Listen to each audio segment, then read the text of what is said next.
영원하신 아버지 창조주 하나님 전능의 주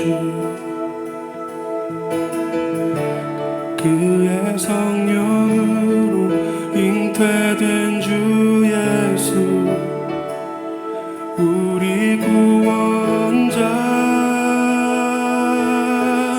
하늘에 계신 아버지 독생자 구주 예수 성령 하나님 믿으며 삼위일체 믿네 몸이 다시 사는 것과 영원히 살 것을 나는 믿네 예수 이름으로.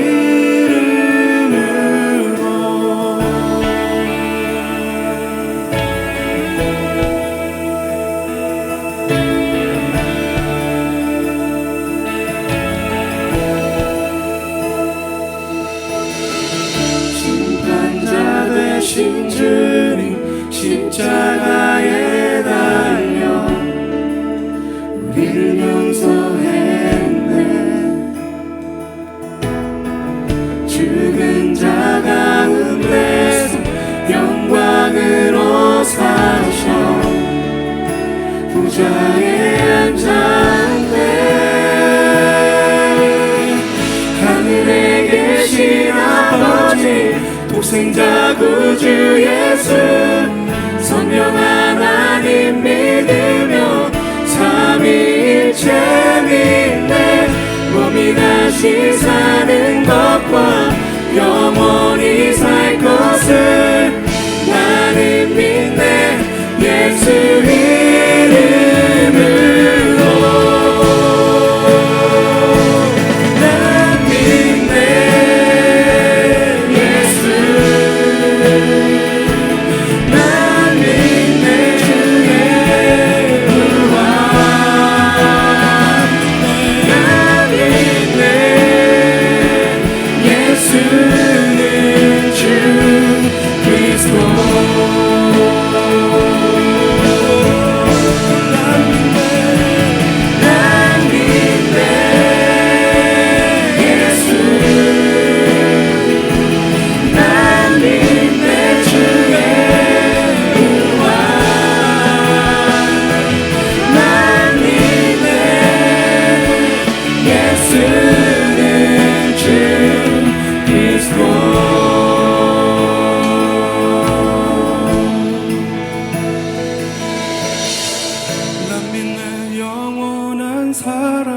성령으로 잉태하심 주님의 거룩한 교회와 성도의 교제를 주님 다시 오시는 날 다시 사는 것을 나는 믿네 예수 이름으로. 하늘에 계신 아버지 독생자 구주 예수 성령 하나님 믿으며 삼위일체 믿네 몸이 다시 사는 것과 영원히 살 것을 나는 믿네 예수 이름으로. 나는 믿네 예수 이름으로.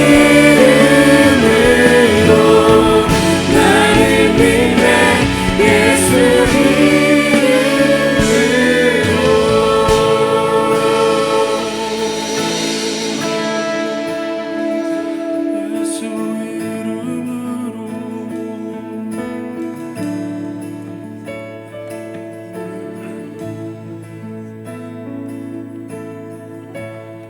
우리 다 함께 노래로 여러분들의 신앙 고백을 드렸으면 좋겠습니다. 하늘에 계신 아버지 하늘에 계신 아버지 독생자 구주 예수 성령 하나님 믿으며 삼위일체 믿네 몸이 다시 사는 것과 영원히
우리에게 주신 본문은 너무나 우리가 잘 아는 본문이거든요.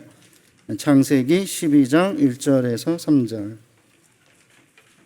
저하고 같이 합독할까요?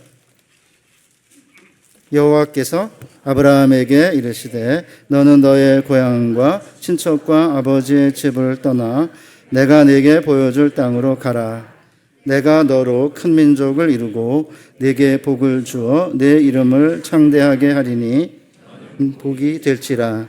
너를 축복하는 자에게는 내가 복을 내리고 너를 저주하는 자에게는 내가 저주하리니 땅의 모든 족속이 너로 말미암아 복을 얻을 것이라 하신지라. 아멘. 오늘은 이제 열방의 복이 되라 뭐 이런 제목으로 말씀을 드릴 텐데, 끝나고 났는데 설교 제목을 모르면 무슨 설교를 들었는지 몰라서 제목이라도 이렇게 남게 하려고 제가 제목을 말씀을 드렸습니다.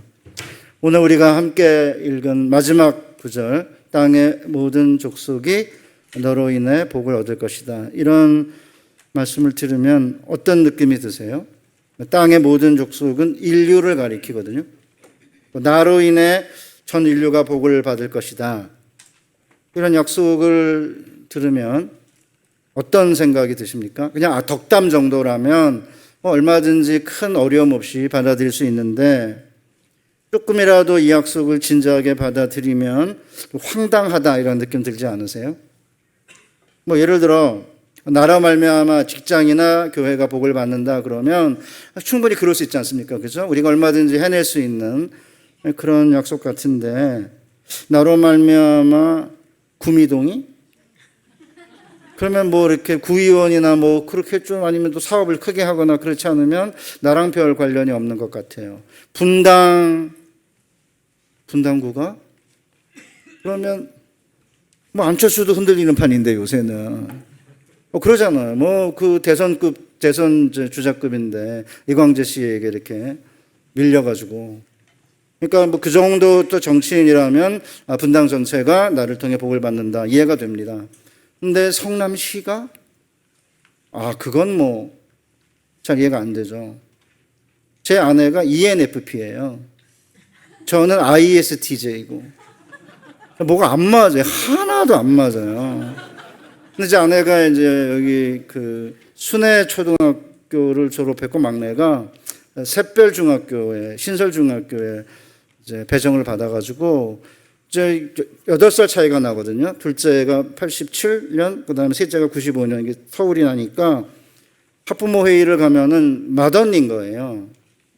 그리고 이제 막내 녀석이 또 ENFP예요. 그래서 머리가 꽃밭이에요, 걔네들은. 저 같은 ISTJ는 원칙, 규칙, 아니면 규율, 시간 딱 이렇게 정해놓고 움직이는 스타일이잖아요. 그런데 ENFP는 그때마다 이렇게 달라져요. 이쪽에서 이리 가는 회로가 안 보이는데 이리 갔다가 갑자기 이리 가요.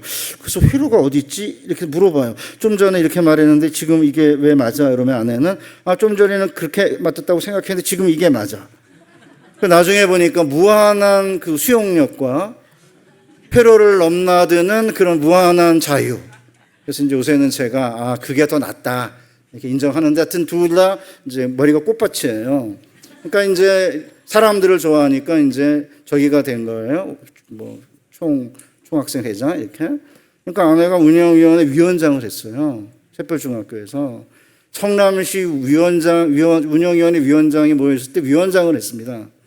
그러니까 제 아내 정도가 되면 그래도 성남시 중학교 운영위원회 영향을 미칠 수 있지만, 그것도 그냥 한 1년 정도 하고 끝난 거지. 무슨 그 위에 아무것도 없잖아요. 그런데 한반도가 너를 통해 복을 받을 거다. 이거는 김영삼 대통령님처럼 어렸을 때부터 김영삼 대통령 이런 거 써붙이지 않으면 그런 꿈을 꾸는 사람은 거의 없죠. 그런데 그게 아니고요. 땅의 모든 족속이 너를 통해 복을 받는다. 이거는 꿈에서도 상상하기 어려운 이야기 아닌가요? 근데 하나님께서는 내가 네게 지시하는 곳에 가서 거기서 복이 되라고 그러면서 땅의 모든 족속이 너를 통해 복을 받을 것이라고 하셨잖아요. 자, 이해가 안 되죠. 그런데 구약만 그런 게 아니고 뭐 신약도 보면 이제 성도님들 다 잘 아시겠지만 하늘과 땅의 모든 권세를 내게 주셨으니 너희는 가서 모든 민족으로 제자를 삼아 성부와 성자와 성령의 이름으로 세례를 주고 내가 내게 분부한 모든 것을 가르쳐 지키게 하라. 신약도 모든 족속입니다. 아마 이제 이광선 목사님이 지금 뭐 선교하러 간 거 아니에요, 그렇죠? 그 나라랑 여러분이랑 뭔 상관이에요? 목사님들이 필 받으면 갑자기 소련에서 뭐 중앙아시아로 아프리카로 이렇게 막 날아다니고 도대체 우리는 뭐냐 이런 느낌 받지만 어쨌든 그래도 복음의 빛을 졌기 때문에 우리가 복음의 빛을 갖기 위해서라도 지금 이제 전 세계로 이렇게 선교사를 파송하는 거 아닙니까? 그런데 제가 오늘 이 오후에 여러분 앞에 서서 땅의 모든 족속이 우리를 통해 복을 받을 것이라는 꿈의 이야기를 하고 있는데 저는 오랜 동안 이 약속의 말씀이 제게 주신 말씀이라고 생각하지 않았습니다. 이유가 몇 가지가 있는데 다 말할 수는 없고 한 가지만 이야기하면 어려서 저희 아버님 때문에 굉장히 어렵게 살았어요. 제가 초등학교 2학년 때 이제 무작정 서울로 저희 아버님이 이제 데리고 서울로 올라왔는데 이제 1935년생이세요. 2년 전에 소천하셨어요. 근데 키가 커요. 1m 78, 9 정도의 키에 준수하게 생기셨어요. 여러분이 화면 보고 안 믿으시겠지만은 저희 어머님이 저희 집안의 비주얼임으로 흐려놓으셨는데 제가 어머니 쪽을 닮은 거예요. 아, 진짜 아쉬운 대목이에요, 이게. 저희 아버님은 진짜 키 크고 잘생기셨습니다. 근데 이제 영어 한마디도 못하는 양반이 카투사에 1년 복무를 한 거예요. 아마 키 크고 훤칠하게 생겼으니까 그냥 뽑은 것 같아서 1년 카투사 복무를 하셨어요. 그때는 아마 영어 뭐 대충 하면서 아마 몸으로 제스처를 했겠죠. 그러니까 이제 바람이 들어가신 거예요, 허파에. 그래서 무작정 서울로 오셔가지고 열심히 일해가지고 직장만 하고 이런 생각을 안 하고 정부 땅에 집을 지으면 10년, 20년 거기 버티고 있으면 내 땅이 된다라는 속설을 믿고 청와대 뒷산에다가 집을 쳤어요. 청와대 바로 뒷산은 아니고요. 청와대 뒤에 보면 북악 스카이웨이라고 있죠? 아세요? 몰라요? 연애할 때 거기 안 가보셨어요? 청와대 산 이렇게 이어지는 곳에 청운동 그때 가면 이렇게 그 산 꼭대기 정상을 가로지르는 길이 있는데 그게 이제 북악 스카이웨이고 그 너머가 세검정, 평창동이에요. 여기가 원래 세검정이라고 김유신 장군이 삼국을 통일한 다음에 뭐 검을 씻었다 해서 세자는 씻는 거고 검, 그다음에 정자가 있어요. 원래 유원지거든요. 그러니까 이제 북악 스카이웨이 밑에 쪽에 이제 이렇게 병사진 산에다가 이제 건물을 지은 거죠. 왜냐하면 북악 스카이웨이 거기가 완전히 철통처럼 이렇게 군인이 지키니까 이제 이쪽은 청와대 방위선이 아니었던 것 같아요. 집을 졌어요. 그랬는데 이제 1968년 1월 21일 북한에서 무장공비 31명, 무장간첩 31명이 청와대로 급습했잖아요.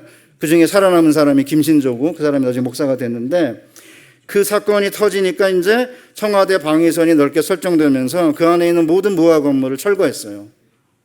이제 철거를 했으면 떠나야 될 거 아니에요? 안 떠나고 그냥 버텼어요. 저희 아버님이. 무너진 집에다가 그냥 이렇게 뭡니까 이렇게 얼기설기 이렇게 위에다가 뭐 천막 같은 거 올리고 뭐 그 다음에 이렇게 문 같은 거는 뭐 대강 이렇게 뭐 나무도 아니에요. 뭐 이렇게 뭐죠 이렇게 바구니인가 뭔가 이렇게 얽혀가지고 거기 또 주저앉았어요. 진짜 답답하죠. 왜 그렇게 사셨나 몰라요. 내가 돌아가셨으니까 좀 자유롭게 말하고 있긴 하지만 그래가지고 이제 버티고 있었는데 제가 근데 그때가 중학생이었는데 등록금을 못 냈어요. 돈이 없어서. 제가 배문중학교를 다녔거든요. 뺑뺑이 2회인가 3회인가 그래요. 그런데 바로 제 밑으로 누가 들어왔냐면 박정희 대통령 아들 지만이가 들어온 거예요. 배문중학교에. 원래 똥통중학교거든요, 거기가. 거기가 저기 어디예요? 갑자기 그 동 이름이 생각이 안 나는데 산꼭대기에 이렇게 있는 시장 말리동 시장 옆에 있는 그 삼류학교였거든요. 그 경기고등학교를 한 명도 못 보낸 학교인데 갑자기 이제 수첨으로 좋은 애들에서 오니까 우열반을 만들어서 수반 하나, 우반 2개, 돌반 7개를 만들어 가지고 학교를 운영을 했어요. 그때는 그래도 말이 좀 그렇지 돌반이라고 그랬는데 요새는 뭔 줄 아세요? 잉여반이라 그래요. 말은 거창한데 너네는 남아 돌아가는 잉여반. 돌반이 낫지. 차라리 돌반은 돌이라도 쓰잖아요.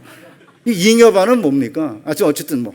그런데 그리고는 이제 1년 제가 휴학을 하니까 이제 지만이랑 동급생이 됐는데 갑자기 이제 추첨이 된 거예요.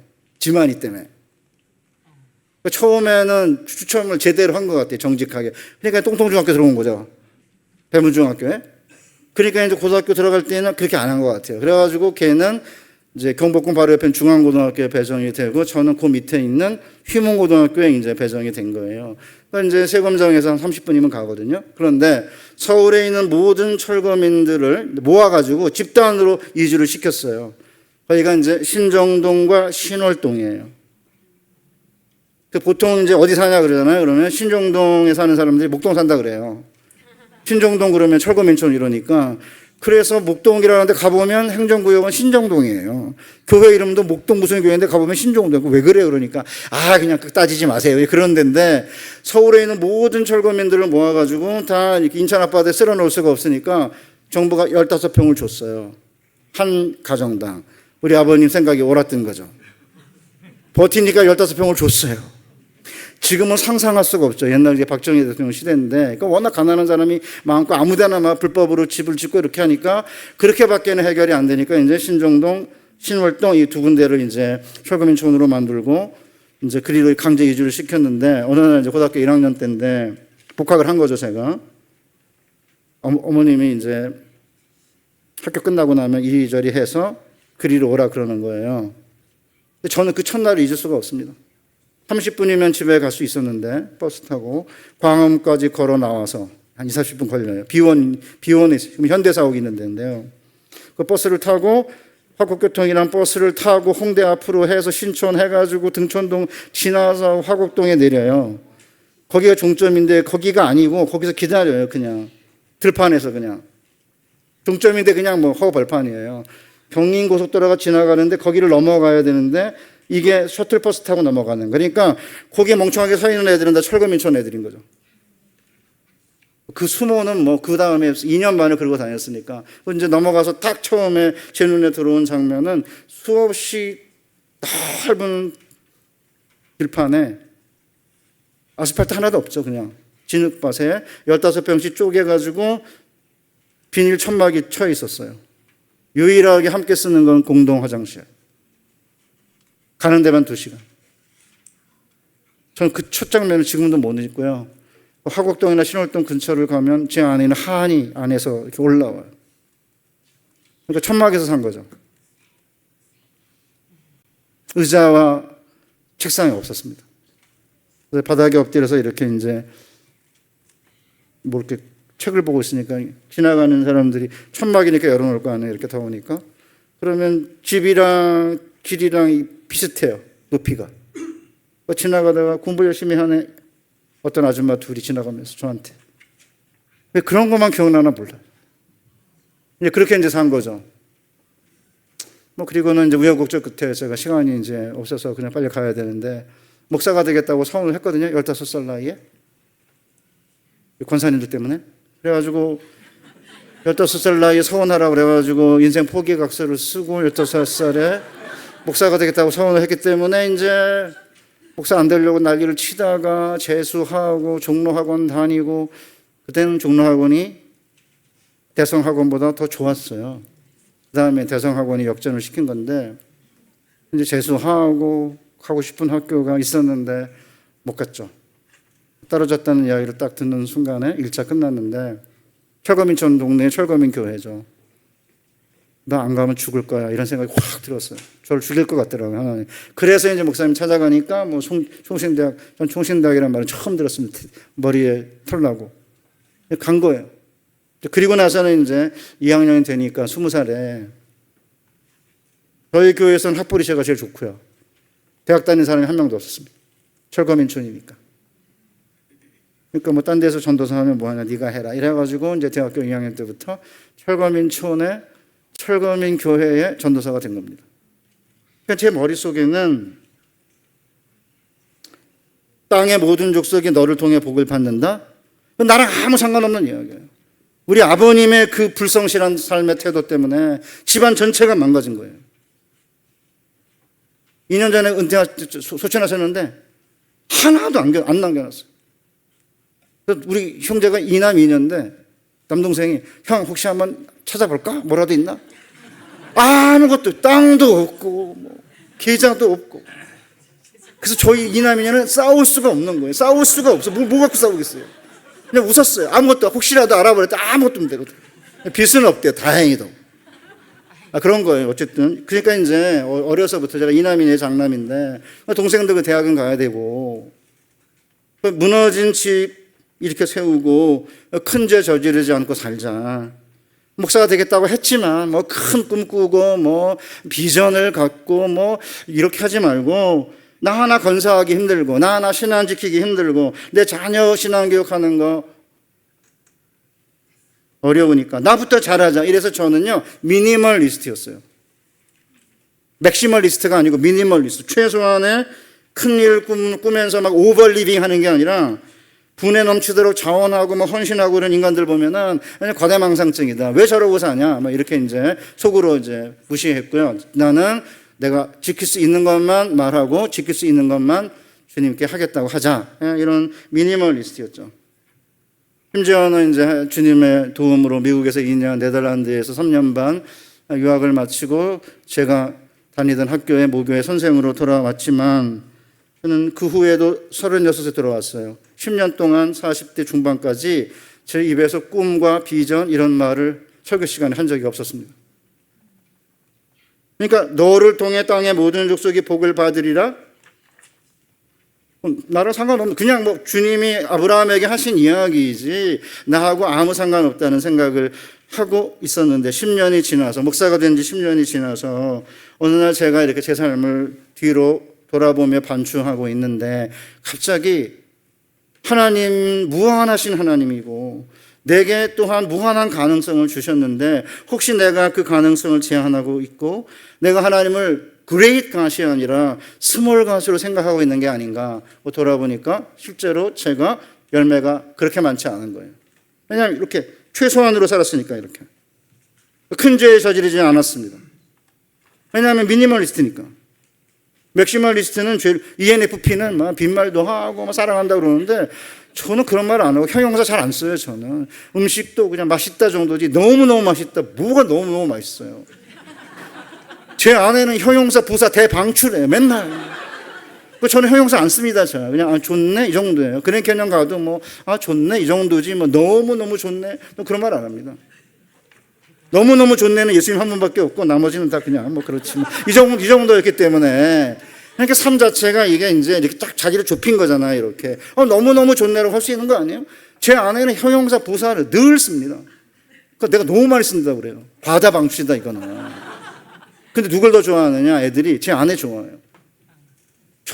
우리 제 아내가 얘는 뭐 모세 같고 근데 아무리 봐도 모세까지는 아닌 것 같거든요. 무슨 모세야 제가. 아니 객관적으로 봐야지 뭐 제가 제 애들을 무시하는 게 아니라 그런데 애들이 누굴 좋아해요? 엄마가 좋아해요. 모세 같다 이러니까 저는 그냥 그래 그냥 뭐 제가 데이빗이라고 이름을 붙여주긴 했지만 막내 녀석은 둘째는 조나단이고 이름을 붙여주긴 했지만 저는 에스라예요.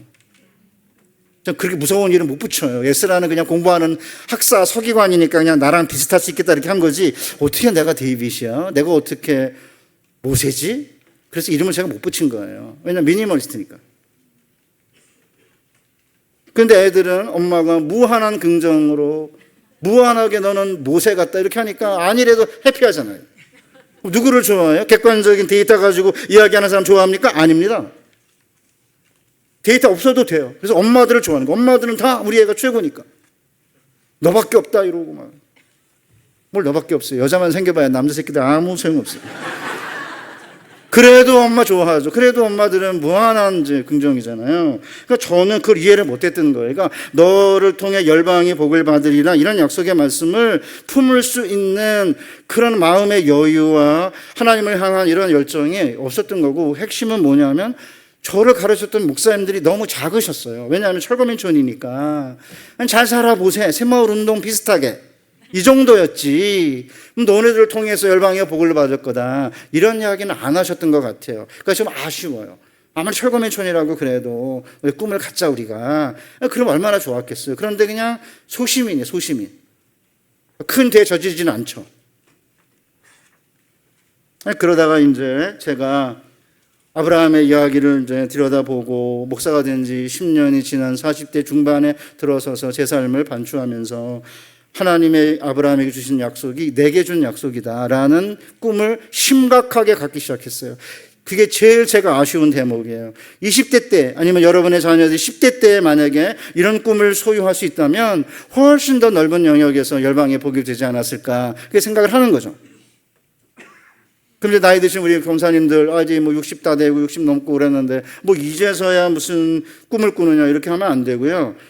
아브라함이 175세에 소천했는데 75세에 이제 꿈을 꾸기 시작했으니까 물론 40대 뭐 이 정도 된 것 같아요. 우리가 100세 산다 그러면.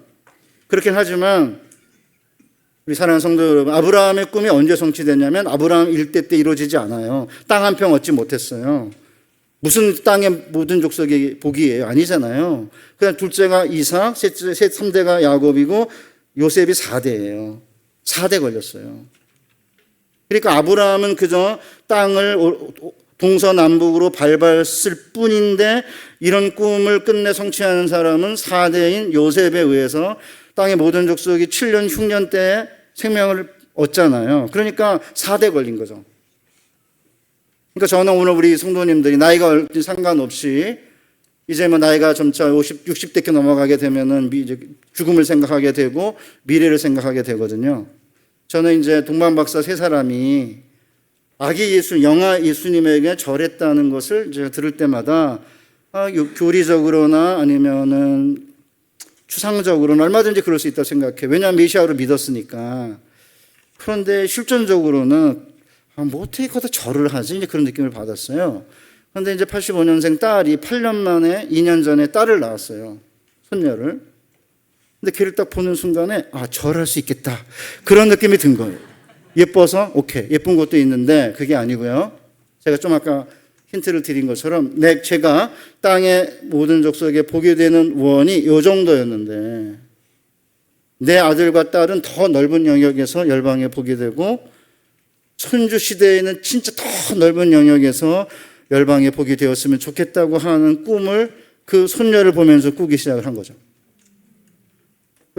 그 손녀가 3달 때부터 다니는 교회에 콩콩콩 체조라는 게 있어요. 영아부. 여기도 하십니까? 콩콩콩 체조 하세요? 여기 우시는 분 몰라요? 콩콩콩콩 뛰고 있어요. 나의 작은 꿈이 뛰고 있어요.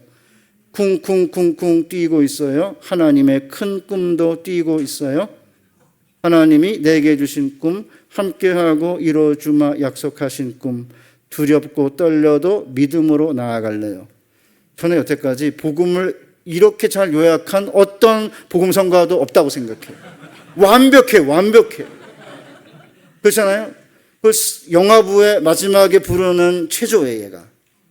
그러면 3달 때, 이제 태어난 지 3달 때부터 애들이 콩콩콩콩 내 꿈이 뛰고 있고 하나님의 큰 꿈도 쿵쿵쿵 뛰고 있는데 하나님이 내게 주신 꿈, 함께하고 이루어주마 약속하신 꿈, 두렵고 떨려도 믿음으로 나아갈래. 그거를 3달 때부터 부른다고 한번 생각을 해보세요. 부모님과 함께 애들이.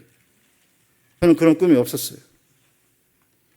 그래서 저는 지금도 이제 손녀를 이렇게 보면 너무 늦게 났어요, 딸내미가. 그래서 제가 이제 기껏해야 한 30년도 못 살 텐데, 65세인데, 제가 약간 통통하거든요. 그럼 30년 살면 95세인데 30년까지 못 살 것 같아요.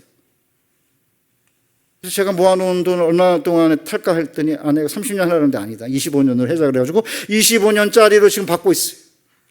90 산다고 그래도 얘가 이제 27살이면 4대는 못 볼 것 같아요. 그래서 내가 맨날 뭐라고 잔소리해. 네가 일찍 났어요. 아빠가 4대를 보고 한 건데 얘가 대학 가는 건 볼지 모르지만 손녀가 언제 얘가 결혼하는 거 보냐. 4대가 함께 손잡고 행복한 신앙생활 하는 꿈은 저는 못 이룰 것 같아요. 3대. 딸이 문제예요. 얘가 일찍 제가 결혼하자면 27에 결혼했는데 야, 생명은 계산하는 게 아니야. 하나님이 주신 선물이야. 계산하지 말고 받아야 돼. 말 더럽게 안 들어먹고 계산하다가 이제 늦게 이제 발동 걸려가지고 8년 만에 났어요. 그러니까 저는 우리 사랑하는 우리 예수세계교회 성도 여러분, 우리의 꿈이 뭡니까? 우리가 이렇게 신앙생활 하면서 자녀들을 낳고 자녀가 거룩한 자손으로 크고 이 아이들이 든든하게 신앙의 인물로 커가고 애들 결혼해서 자녀를 낳고 함께 영화부 같이 다니고 얘네들이 커서 또 결혼해서 이게 행복한 거 아닙니까? 그러다 보면 어느 날 구하는 대로 하나님 들어주시면서 열매를 맺게 되고 어느 날 잠자듯이 이 세상을 떠나는 그날 주님의 품에 안기지 않겠습니까? 행복하지 않습니까? 목사도 행복하지만 여러분도 행복한 거예요, 진짜. 목사는 더 행복한 이유가 더 짐질 게 많아서 조금 더 행복한 거고요.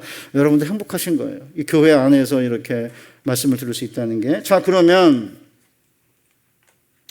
아브라함에게 주신 이 꿈이 물론 개인이 각자의 은사와 아니면 믿음과 아니면 성품에 따라서 은사에 따라서 좀 다르지만 개인에게 주신 꿈이 아브라함에게 주신 꿈은 모든 그리스도인들에게 주신 꿈이에요. 그래서 저는 우리 모든 그리스도인들에게 주신 이 꿈, 오늘 아침에도 보면 이렇게 말씀을 듣다 보면 이게 우리 이야기네 그런 느낌이 들잖아요. 그죠? 각자 개인이나 가정에 주님이 끌고 가는 길은 다를지 몰라도 각자 자기 십자가를 지고 친구를 위해 목숨을 버리는 사랑으로 열매를 맺고 기도 응답의 축복을 받으면서 살아가는 삶 끝에 주님이 하늘 번영에서 우리를 기다리신다고 똑같은 거죠, 다.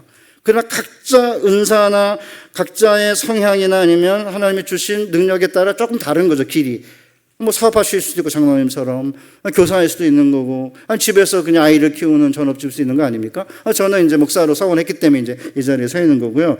그런데 하나님이 하나님의 백성이 주신 꿈은 똑같아요. 아브라함이 주신 꿈이거든요. 그럼 그 아브라함에게 주신 꿈을 오늘 함께 살필 텐데 사실은 아브라함에게 주신 꿈과 이 비전이 설명하기가 어려워요. 왜냐하면 우리 사랑하는 성도님들이 잘 아시지만 꿈과 비전이라는 단어만큼 많이 사용하는 단어도 없지만 꿈과 비전을 설명하기가 진짜 어렵거든요. 그래서 저도 한참 헤맸어요. 한 7, 8년을 막 헤매다가 비전을 설명하기 너무 어려워서 칭찬은 고래도 춤추게 한다는 저자 켄 블랜차드가 쓴 비전으로 가슴을 뛰게 하라는 책이 있어요. 경건서적이 아니고요. 그냥 교양서적이나 아니면 경영학서적이에요. 그래서 제가 샀어요. 비전이라는 단어 때문에. 그랬더니 그 비전이라고 하는 개념을 너무나 정의를 잘했어요. 그래서 제가 그 비전이라는 단어를 개념을 여러분에게 설명을 하고 그걸로 이제 아브라함의 이야기에 이렇게 끼워 볼게요. 저는 이제 설교 스타일이 빌드업 설교거든요. 가슴에서 가슴으로 내지르는 이런 설교가 아니고 이 빌드업을 해가지고 아내가 엄청 싫어해요. 서론이 길다. 그냥 처음부터 내지르면 되지. 왜 그렇게 서론이 기냐. 이러거든요. 지금 서론 지금 한참 했잖아요. 지금 벌써. 아내가 맨날 그래요. 왜 서론이 기냐. 제가 안 들고 다녀요. 아니, 여기 분당에 있는 교회에 장애인 부정교사를 해요. 그래서 같이 못 와요. 네. 엄청 바빠요. 그 사람. 근데 이제 우리 제 아내는 ENFP니까 당신이 설명 안 해도 데이터 제시 안 해도 믿는다 우리는.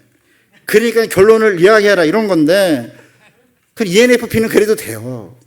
그런데 또 여기 앉아 계신 분들 가운데 IS, TJ 이런 분들은 그렇게 마구 내지르지 말고 그런 근거가 뭔지를 이야기해라 이러기 때문에 제가 이제 근거를 얘기하는 거예요. 그러니까 ENFP도 좀 참으시고 IS, TJ 요 계열은 조금 이제 따라가시는 게 재밌을 것 같은데 그래서 근거는 있어야 되니까 그게 뭐냐면 켄 블랜차드가 비전이 뭐냐면 세 가지 질문에 대해 답을 할 수 있는 거라고 말해요. 첫째가 why예요.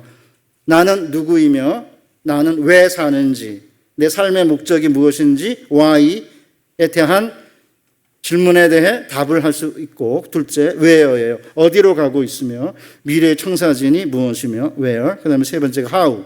어떻게. 무엇이 그 여정을 어떻게 인도할지 가치가 무엇인지 아는 거다 이렇게 정의를 해요. 이거를 잠깐 5분 동안 설명한 다음에 이제 아브라함의 이야기에 접목을 시켜볼게요. 그러니까 이제 비전이 있다 그러려면 개인이나 가정이나 교회가 왜 존재해야 하는지 삶의 목적은 무엇인지에 대한 질문에 답을 해야 된다는 거죠. 자, 그러면 예수세계교회는 왜 미금역에 2024년에 존재해야죠? 존재 이유가 뭐죠? 여러분 왜 사세요? 저 때는 저희 어머님 부모님은 죽지 못해 산다 그러셨거든요. 요새 죽지 못해 산다는 분은 안 계신 것 같아요. 그렇죠? 대부분은. 저희 세대는 그냥 저 세대는 부모님 왜 나를 낳으셨나요? 왜 나한테 물어보지도 않고 태어났더니 이상한 집에 태어난 거예요.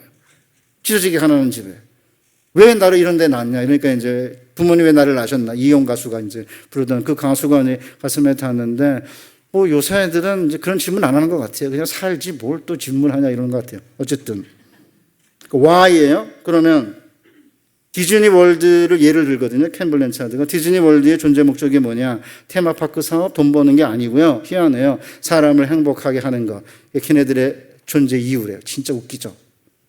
사실은 그런 기업도요. 돈 버는 게 목표라고 말하지 않습니다. 사람을 행복하게 하는 거. 두 번째, where가 있어야 된다는 거예요. 어디로. 그러면 예수 세계교회는 어디로 가고 계세요? 예수 세계교회는 30년, 20년, 10년, 20년, 30년 후에 어땠으면 좋겠다라고 하는 분명한 미래 청사진이 있어요? 보통은 개인은 있는 것 같아요. 개인이나 가정은, 특별히 우리 남자의 가장들은 결혼하고 나면 아이를 몇 낳을지, 아이가 동성이 둘이거나 아니면 이성이랑 일성이가 둘이면 방은 2개가 더 있어야 되는데, 그 다음에 전세에서 어떻게 아파트를 장만할지 고민하잖아요. 그렇죠? 그래서 이제 아파트를 이사하기도 하고, 때로는 투자하기도 하는 거 아닙니까? 그거 정상이죠, 이거는. 그게 지나치면 이제 문제이긴 하지만, 그래서 이제 청사진을 갖고 애들이 대학, 초등학교 들어가면 어떻게 공부를 시키고 또 얘네들이 중고등학교, 대학교 가면 어떻게 이런 그림을 그리고 살아요. 근데 이제 대부분 교회는 기관은 잘 안 하는 것 같아요. 그러니까 이제 목사님들은 10년, 20년을 이렇게 내다볼 수 있을지 모르겠는데 목사님들도 쉽지 않은 것 같아요. 옥하는 목사님이라고 이제 합동 측에서는 잘 알려진 목사님이 저한테 김 목사, 나는 10년을 내다보고 목회를 해. 그런데 내가 나이가 드니까 교회가 나이가 드는 것 같아? 그러더니 갑자기 5년 만에 은퇴하셨어요. 그런 분은 진짜 특이한 분이죠. 저는 처음에 한 20년 전에 그 얘기를 들었는데 아니 10년까지 내다보고 난리셔? 그랬죠. 교회가 엄청나게 성장하고 있으니까. 10년을 내다본 거죠. 그러면 이제 예수 세계교회, 있는 동안 다니는 거지, 예수 세계교회가 앞으로 10년이 어떻게 될지, 이렇게 나랑 무슨 상관이야? 그렇게 하게 되면 비전이 없는 거죠. 이 지역이 어떻게 바뀔지, 아이들은 어떻게 감소가 될지, 나이 드신 어르신들 얼마나 늘지, 물론 계속 여기를 다닌다는 보장이 없다 하더라도 예수 세계교회가 미금역에 존재하는 이유는 무엇이고, 이 교회는 앞으로 어떤 방향으로 나아갈 것인가에 대한 분명한 미래 청사진이 있어야 된다는 거예요. 그러면 디즈니 월드는 어떤 청사진이 있느냐? 되게 웃겨요. 걔네들은 입가에 띈 손님들의 미소가 공원에 들어올 때부터 나갈 때까지 지속하게 만드는 거, 그게 걔네들의 미래의 청사진이래요. 저는 지금 이야기를 좀 크게 지금 이야기하고 있지만 쪽팔리죠. 저는 30년 만에 저희 학교가 작년에 미달이었어요. 목회자 후보생이 막 넘쳐가지고 4대1, 5대1, 6대1, 8수, 7수 이랬거든요. 제가 들어왔을 때 93년에. 작년에 미달이고 올해 간신히 미달을 면했어요. 앞으로 전도사나 목사님 못 구할 겁니다. 그러니까 여러분들이 좋은 전도사님, 좋은 목사님을 구하셔야 돼요. 어떻게? 잘해 주셔야 돼요. 소명이니까 무조건 와라. 그렇게 하면 안 돼. 여러분 연애할 때 자매 만나서 당신 나랑 결혼하는 게 소명이다. 나랑 결혼하자. 그럼 말이 통합니까? 선물도 사주고 밥도 사주고 앞에서 세레나데도 부르고 이렇게 난리를 쳐야만 땡겨 오는 거지. 그냥 가만히 있어갖고 너 소명이다. 안 돼요. 그러면 땡기셔야 돼 이게. 그러니까 여러분 오해하지 마시고 제 이야기를 제가 가는 데마다 이야기를 해요. 우리의 자녀들을 잘 키우려면 좋은 목회자를 잘 모셔야 된다. 잘해줘야 된다. 제가 그러는 거예요. 전도사님들이나 부교육자들의 생계가 최저 생계거든요. 최저 생계비를 받고 사는 게 많이 어려워졌어요. 그러니까 저희 세대는, 제 세대는 14만 원 받았거든요. 그러니까 저희 세대는 다 가난했기 때문에 핸드폰 차 없었어요. 그러니까 없어도 살았어요. 14만 원 받고 살았어요, 진짜. 그때는 그냥 소명이라고 생각하고 한 건데 지금은 소명의식이 줄어들었다 그렇게 하시면 안 되고요. 물론 소명의식이 있어서 그걸 견뎌낼 수 있으면 좋겠지만 그럴 시기는 아니에요. 그렇죠? 여러분도 비만 안 세면 된다는 집에 안 사시잖아. 웬만큼 갖춰줘야 살잖아요. 그러니까 이게 올라간 거예요. 어떻게 이해하세요? 자, 그런 거예요. 자, 그러면 이제 세 번째가 뭐냐면 how예요. how. 어떻게 그러면 해야 존재 목적을 달성하면서 미래의 청사진에 도달할 수 있을까? how인데 어떻게인데 어떤 핵심 가치가 있어야 되냐 이거죠. 디즈니 월드는 4가지가 있대요. 안전, 친절, 공연 효율성. 둘째가 친절이에요. 친절하게 대하다가 갑자기 비명소리 나면은 안전이 더 큰 가치니까 잠깐 기다려주세요. 손님한테 양해를 구하고 비명소리 나는 대로 가야지, 아, 저거 바이킹 타다가 소리 지르는 걸까? 이렇게 지레짐작하고 안 가면 안 된다는 거죠. 그러니까 모든 직원이 안전, 친절, 공연, 효율성이라는 네 가지 핵심 가치를 가지고 그 손님들을 잘 대하면 손님들의 입가에 띈 미소가 공원에 들어올 때부터 나갈 때까지 지속하게 되면서 사람들을 행복하게 하는 존재 목적을 달성할 수 있다는 것이죠. 그러니까 이제 이거를 이제 아브라함의 이야기 접목을 할게요. 제가 이렇게. 카이스트 총장이 2023년 11월 1일에 뭔가를 선택하고 결정하면은 자기는 2033년 10년 후에 동일한 날짜 칼렌더를 놓고 내 지금 선택과 결정이 10년 후에 어떤 영향을 미칠지를 염두에 두고 한대요. 아, 저는 이제 그런 얘기를 들으면서 나는 신학교에 있으면서 10년 후에 어떻게 될지에 대한 고민이 없었구나. 너무 제가 후회하고 있습니다. 몰랐죠. 그냥 막 몰려오니까 신학생들이. 목회자가 되겠다고 난리 치니까 이렇게 계속 가리라고 생각을 했는데 갑자기 학생 수가 줄죠. 그 다음에 목회자가 안 되려고 그러죠. 왜냐하면 청년들이 목회자가 되고 싶은 마음이 안 생기거든요. 목사님들 징징대지? 힘들다고? 사례 별로 못 봤지? 맨날 눈치 봐야지? 내가 왜 이렇게 사냐? 이래가지고 이제 안 오는 거예요. 어쨌든 뭐 이유가 여러 가지인데, 그래도 지금도 젊은 이제 청년들 가운데 하나님께 자신의 생명을 드리기로 결단하는 친구들이 있을 거고, 앞으로도 그럴 거라고 생각하고요. 그런 면에서 이제 우리 예수 세계교회 성도님들도 이를 위해서 기도해 주시고, 또 애들 있으면 보내주세요, 신학교. 못난 애들만 보내지 마시고, 그냥 잘난 애들도 섞어서 보내주세요.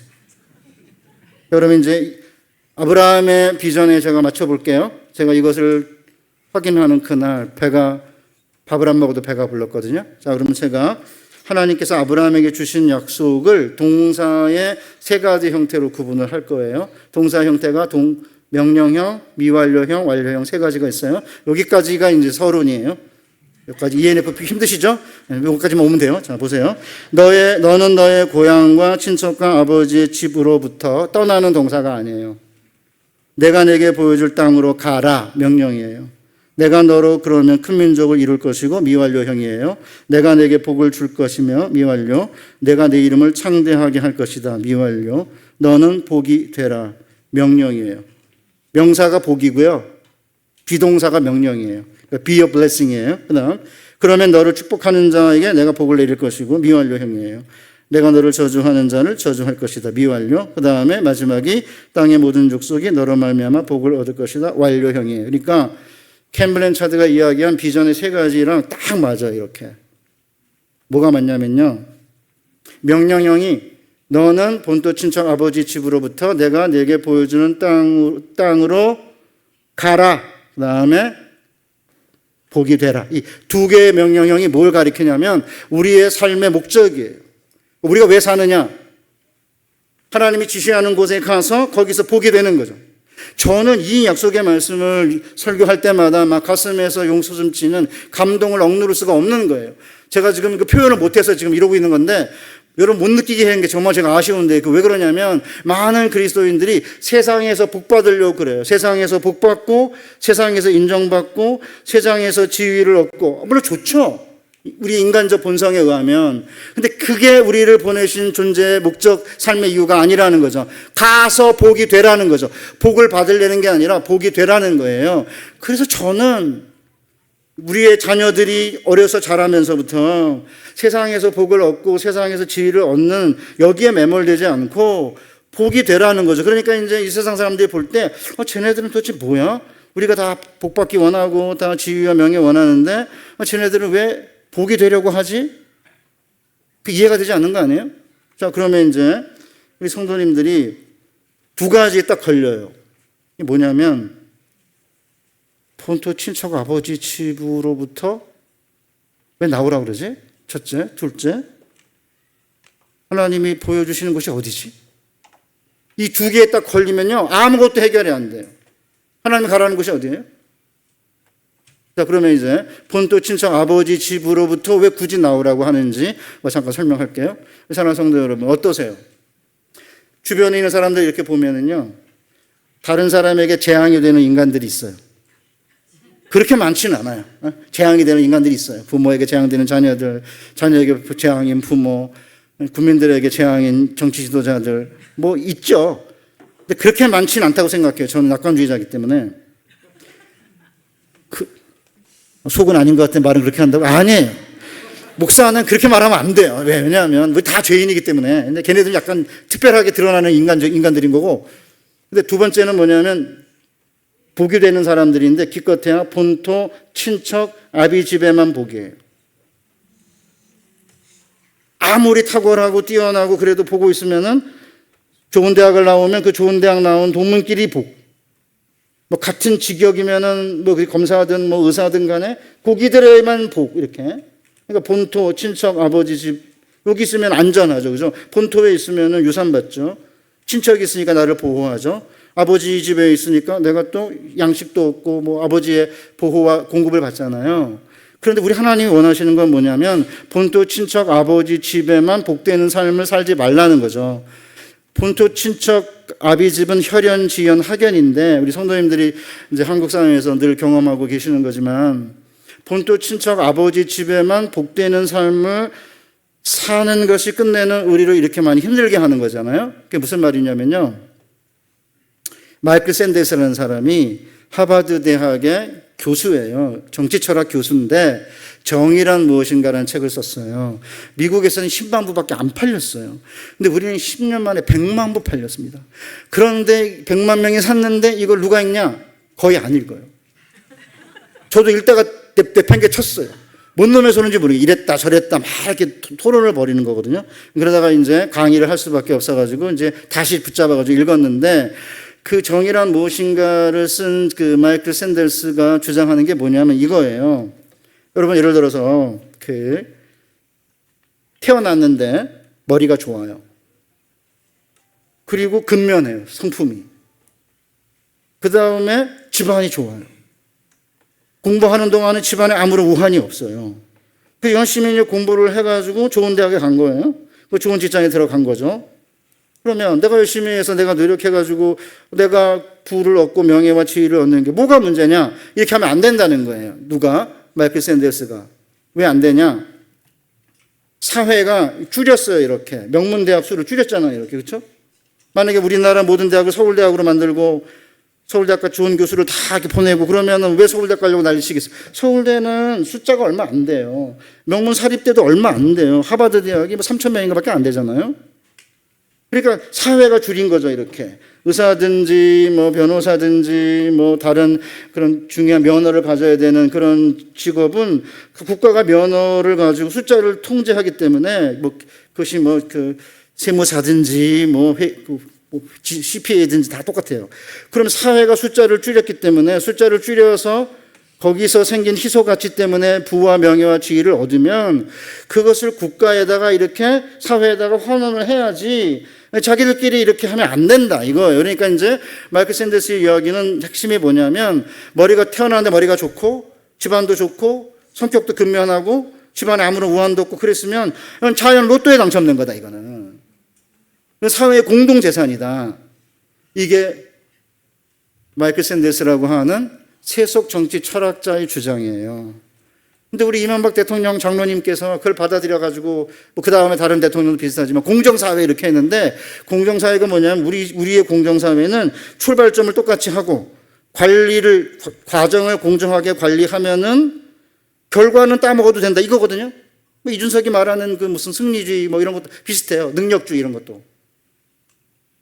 그래서 이제 여러분이 뭘 경험한 겁니까? 저희 딸내미 이해찬 세대입니다.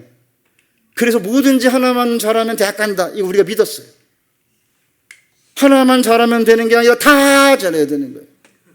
내신 성적 관리해야지, 봉사활동 해야지, 과외활동 해야지.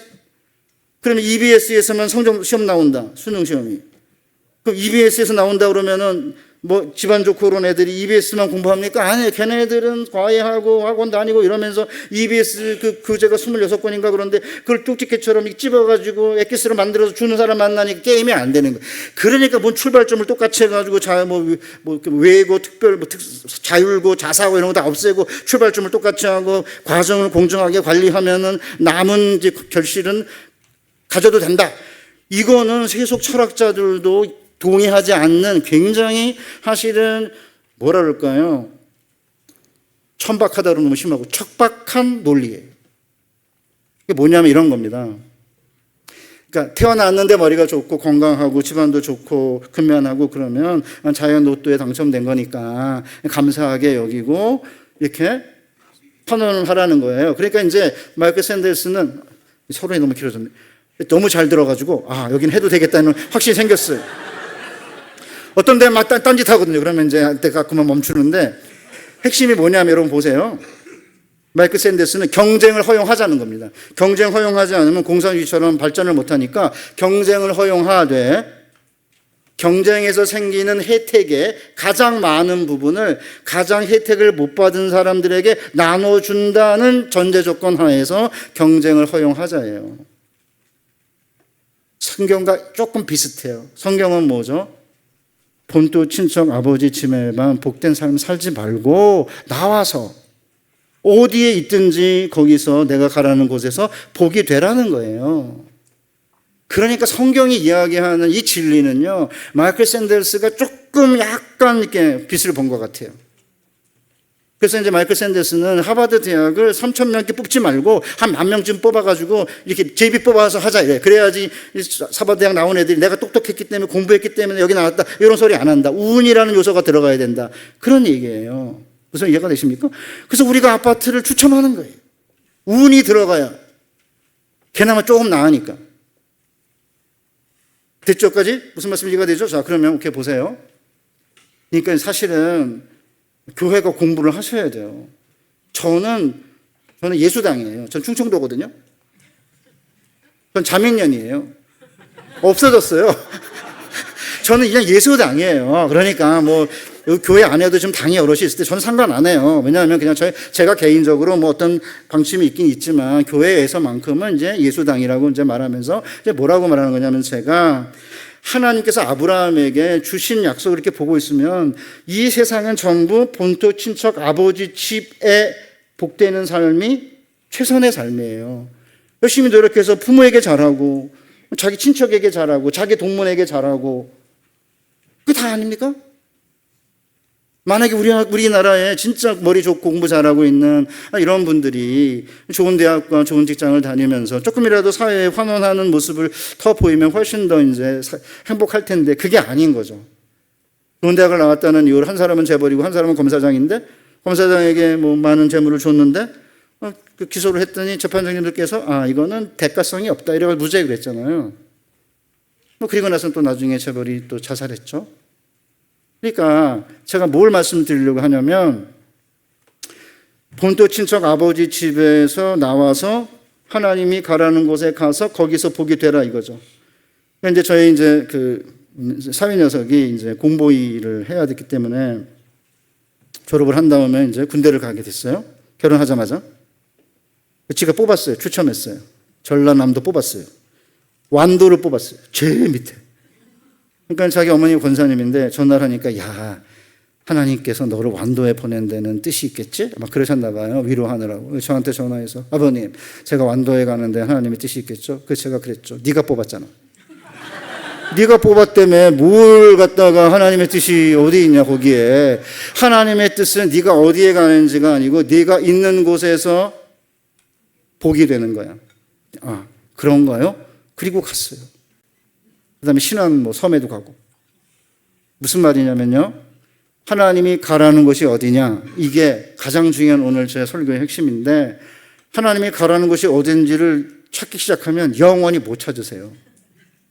하나님이 가라는 곳이 어디냐면 지금 있는 것이 하나님이 가라는 것이에요. 지금 있는 학교, 지금 있는 직장, 지금 있는 그 지역, 사는 지역, 내가 있는 교회. 왜 그러냐면 제가 예를 들어 볼게요. 그게 무슨 뜻인지. 원해서 여기 왔든 마지못해 왔든 쫓겨서 왔든 누명 써서 왔든 실력이 안 돼서 왔든 상관없습니다. 어떻게 됐든지 현재 있는 곳이 이제 하나님이 가라는 곳인데 여러분 아시다시피 아브라함, 이삭, 야곱, 요셉이잖아요. 요셉이 11번째 아들이에요. 요셉이 태어났는데 채색 옷을 입히잖아요. 아버지 야곱이 라헬의 아들이니까 뭐 이거 가지고 왜 편애를 했느냐 이렇게 하시면 안 돼요. 여러분 편애하잖아요. 안 하십니까? 이상하게 괜찮은 아들이 있고 이상하게 미운 애가 있어요. 어쩔 수 없는 거예요, 그거는. 그러니까 이제 라헬의 아들이니까 이제 편애를 한 거죠. 그러니까 편애를 하면 안 된다. 이렇게 도덕적인 교훈을 너무 많이 끌어내면은 성경이 잘 이해가 안 가요. 하나님은 왜 그런 애한테 그러면 꿈까지 꾸게 하세요? 뭐 하시는 분이에요, 하나님은? 편애하는 사람 좋아해요? 그렇게 하시면 안 되는 거예요. 외모 중요하지 않다고 그러고 다 외모 보고 결혼하셨잖아요. 여기 보니까 뻔한데 뭐. 외모 아니면 능력, 남자는 능력, 학벌, 직장이 뻔하고 여자는 외모. 요새 무슨 짝짓기 같은 거 하잖아요. 무슨 뭐 커플 팰리스인가 이런 거 보고 앉아 있으면요. 다 예뻐요. 인물 안 되는 애는 못 나가요. 어떻게 나가겠습니까? 우리 집 애들 못 나가요. 뭐 남자애들 뭐 귓가번쩍이에요. 그냥 뭐 그러고 나와가지고는 뭐 집이 강남이 아니고 뭐 어디 동작인가 그래서 마음에 안 든다는 얘기 팍 하는데 저는 뭐를 느꼈냐면 정직하다 쟤네들은. 예수 믿는 사람은 뭐 신앙이 중요하죠. 이래 놓고는 외모 학벌 따지는 것보다 나은 건 아니고 비슷해요. 뭔 얘기하다가 지금 제가 애드립 하다가 지금 딴 데 갔는데 요셉이 꿈을 꾸잖아요. 형들의 몇 집단이 자기를 위해 절을 하잖아요. 하나님이 누구를 택했냐? 아브라함의 비전을 누구를 통해 그러면 이룰 거냐? 첫째 루벤도 아니고 넷째 유다도 아니에요. 11번째 아들을 택했어요. 여러분들을 저를 택한 거죠. 우리를 통해 땅이 복을 받을 것이라고 하는 비전 우리에게 주신 거죠. 그러니까 저쪽 바깥에 있는 예수 안 믿는 애들이 보면 네가 뭔데? 뭐 생긴 것도 별로고 집안도 별로고 학벌도 별로 없는데 네가 우리의 복이야? 안 그러겠습니까? 진짜입니다. 우리가 열방의 복이라고 그러면 사람들 싫어합니다. 학벌도 없는 주제에 집안도 별로고 외모도 그렇고 뭘로? 그렇지 않겠습니까? 그러니까 이제 형들이 네가 우리의 왕노릇 하려느냐를 미워해요. 거기서 끝나야 되는데 하나님이 꿈을 2번 보여줘. 원래 하나님이 2번 보여주면 확실하다는 거거든요. 바로도 꿈을 2번 꿔요. 해와 달과 11별이 자기를 절하는 거예요. 이렇게. 그것도 얘기했어요. 그것도 얘기하면 안 된다 그러는데 그럼 말이 안 되는 얘기. 아니 꿨으면 얘기를 해야죠. 여러분도 얘기하시잖아요. 밖에 나가서 우리가 왕이다.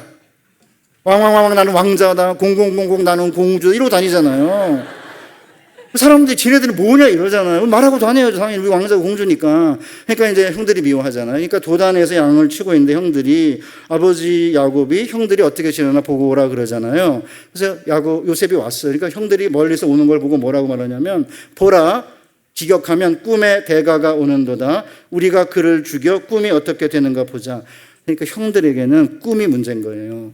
이 세상도 우리가 이야기하는 꿈이 문제인 거죠. 저놈들을 죽여서 꿈이 어떻게 되는가 보자잖아요. 만약에 요셉이 꾼 꿈이 요셉이 스스로 원하는 꿈이라고 하면 꿈꾸는 요셉을 죽이면 꿈이 사라지지만 요셉은 꿈을 꾼 게 아니고요. 꿈에 습격을 당한 거예요. 여러분 솔직하게 그냥 본토 친척 아버지 집에 복이 되면 살면 충분한데 굳이 다르게 살아야 됩니까? 솔직하게 우리 까놓고 솔직히 우리가 무슨 목사님이 가신데 거기 신경 써야 돼요? 그냥 우리끼리 살면 되지 그냥 행복하게 우리끼리 잘 살면 되는 거예요. 왜 우리 굳이 뭐 거기까지 가냐 이거예요. 도대체 뭐 때문에 열방에 복이 되고 싶으십니까? 진짜? 뭐 어떤 때 보면 옆에 있는 인간 보면 꼴보기 싫어 죽겠는데 걔네들에게 복이 되고 싶은 마음이 안 들죠. 그냥 우리 집에만 햇빛 비치고 쟤네는 흑암 있기를 바라고 옆에 마음에 안 드는 인간들 옆에 살면 그러잖아요. 맨 뭐 시끄럽고 막 이런 짓 하는 인간들 보면 우리는 인간적으로나 짐승적으로는요 세상의 빛과 세상의 소금이 되는 게 우리가 원하는 게 아니에요. 솔직하게 뭐죠? 우리는 꿈에 습격을 당한 것이고 우리는 사명을 그냥 받은 거예요. 우리가 원하는 게 아니라도. 그럼 여기 왜 앉아 있습니까 지금? 하루밖에 없는 이 꿈 같은 휴일에 오전 예배만 보면 됐지 굳이 또 오후에까지 남아가지고 땡땡거리는 목사 이야기 듣고 앉았고 설교자는 방학꾼이거든요. 여러분의 지금 마음속에 불을 지르고 있는 거예요 지금. 불 안 지르는 인간들은 이제 습기가 많아가지고 물이 잔뜩 있어가지고 불이 지금 안 붙는 거고 아니면 제가 불을 좀 약하게 떼고 있거나 세게 떼야 되는데 못 떼가지고 불이 나는데 설교자도 위험하지만 설교를 듣는 분도 위험한 거예요. 설교자와 설교를 듣는 분이 같이 비탈길을 내려가는 거거든요. 앞에 구렁텅이가 있는지 자빠져가지고 허리가 부러질 때 뒤로 자빠져가지고 뇌진탕이 생길지 몰라요. 설교가 위험한 겁니다. 제가 한참 귀국해서 얼마 안 됐을 때 30대 후반, 40대 초반인데 제3 청년부라고 30대 초반에 결혼하지 않은 친구들 대상으로 이제 제가 합동 목사를 했는데 여의도 금융회사를 다니는 친구가 한 1년 반쯤 지나니까 목사님, 제 인생 최대의 장애물은 목사님입니다. 왜? 내가 뭘 하려고 그러면 꼭 설교 시간에 못하게 하십니다. 목사가 원래 그런 짓 하는 거죠. 못하게 하고 싶지 않으면 시키고 왜 가슴에 불을 지르니까. 그런데 이게 비밀이고 이게 신비고 이게 환희 아니에요? 자, 그런데 이제 죽이려고 그랬죠. 그런데 이제 루벤이랑 유다가 죽이지는 말자 이래가지고 이제 걔를 이스마엘 상인에게 팔아요. 요셉을. 39장 1절에 뭐라고 되어 있냐면 요셉이 이끌려 애굽으로 내려가매 바로의 신하 시위대장 보디발이 그를 그리로 데려간 자의 손에서 사니라. 여호와께서 요셉과 함께 하심으로 그가 형통한 자가 되어 그 주인의 집에 있으니 얼어 죽을. 하나님이 요셉과 함께 하셨으면은 형들이 팔려고 그럴 때 팔지 마라 이놈아 이렇게 꿈에 나타나시면 안 돼요? 그리고 꿈에 자주 나타나셨는데 왜 가만히 계시죠? 한 달이 걸렸을지 뭐 일주일이 걸렸을지 모르겠는데 그 긴 노예로 끌려가는 길에 무슨 일이 생길지 요셉이 어떻게 알겠어요? 아무것도 모르는 그 길을, 노예의 길을 형들에게 팔려가지고 그것도 형들에게 팔려요. 우리를 파는 애들 보면 대부분 형들이에요. 예수 안 믿는 애들이 파는 게 아니에요. 보통 보면 예수 믿는 애들이 팔아요. 우리를. 팔려가지고 이제 갔는데 하나님이 요셉과 함께 하심으로 그가 형통한 자가 되어 주인의 집에 있는데 하나님께서 요셉의 손에서 그가 하는 모든 일을 형통케 하시니라. 그러니까 아주 작은 한 가정의 수준에서지만 요셉이 보디발의 집의 복이에요. 그래서 너를 통해 열방이 복을 받으리라고 하는 하나님의 약속이 실현이 되고 있는 거예요. 누구를 통해? 노예인 요셉을 통해. 그러니까 꿈은 왕 꿈을 꿨는데 현실은 노예인 거예요. 사랑하는 우리 예수 세계교회 성도 여러분, 왜 나는 하나님의 자녀라는데 왕 꿈을 꿨는데 왜 현실은 노예지? 그런 느낌 가지시죠? 당연해요. 우리 주님이 왕인데 이 땅에 종으로 오셨잖아요. 어떡하겠어요? 선생님이 그런데 어쩔 수 없는 거잖아요. 저 양반이 문제인 거죠. 왕으로 오셔가지고 왕으로 살고 우리 보고 왕처럼 살라고 그러지. 이 왕인데 굳이 또 노예가 되셔가지고 왜 저러셨을까? 그 길만이 우리를 살릴 수 있는 유일한 길이기 때문 아니에요. 그러니까 요셉이 손을 대는 것마다 복을 받아 이렇게. 그러니까 보디발이 요셉의 손에서 하나님이 모든 것을 형통케 하시는 걸 보고 개인 비서로 삼다가 모든 걸 맡겨요. 가정 총무로. 아내를 제외하고 10년 동안. 그러면 10년 동안 그렇게 노예 생활을 했으면 27살인데 길을 이렇게 열어주시고 노예에서 해방시켜줘야 되는 거 아니에요? 27살 바로 그때부터 그랬는지. 요셉이 잘생겼어요. 요셉은 얼짱이자 몸짱이었더라. 그렇게 해석해야 돼요. 거기 보면 아담하고 준수했다는데 그렇게 번역하면 안 되고요. 그가 in good shape, 바디 빌트가 이게 웰 빌트, 몸짱이죠. 그 다음에 good in appearance예요. 라헬을 이야기할 때는 똑같은 단어예요. 그러니까 남자 여자에게 공통으로 쓰인 단어라면 얼짱이자 몸짱이었더라죠. 그리고 그 당시에 애굽의 사람들은 우통을 벗고 일을 많이 하고 어떤 때는 우통을 벗고 있는 게 정장이에요. 아마 걔네들이 이게 무슨 몸이 장난이 아니었는지 하여튼 왕이랑 왕비가 서 있는 것도 보면 왕은 우통이 노출된 상태입니다. 그러니까 이제 아마 일할 때는 우통을 벗거나 아니면 가끔 이렇게 이제 바깥에 재킷 같은 걸 입었던 것 같아요. 그러니까 이제 요셉이 얼짱이자 몸짱이니까 보디발의 아내가 눈짓하거든요. 언제부터 눈짓했는지 몰라요. 그러니까 말도 섞지 않고 가까이 하지도 않았는데 어느 날 목사님들이 성은 피해야 된다 이러는데 요셉이 피했어요. 피했는데도 당했어요. 그러니까 성은 피해야 된다. 맞아요. 피한다고 다 되는 게 아니에요. 세상의 유혹은 피한다고 해결되는 게 아니에요. 피할 수 있으세요? 눈만 뜨면 들어오는데? 동침하자는데? 세상이? 근데 어느 날 이제 집에 들어가는데 아무도 없는 거예요. 그러니까 옷을 잡고 이제 동침하자 그러잖아요. 몸을 맡길 수 없으니까 옷을 맡긴 채 바깥으로 튀었어요. 원래 집에 사람이 없었는데 아마 그때쯤 사람이 있었던 것 같아요.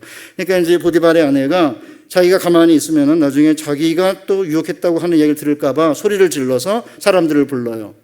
옷을 자기가 잡고 있었는데 옷을 옆에다 이렇게 놓고는 조작해요. 증거를.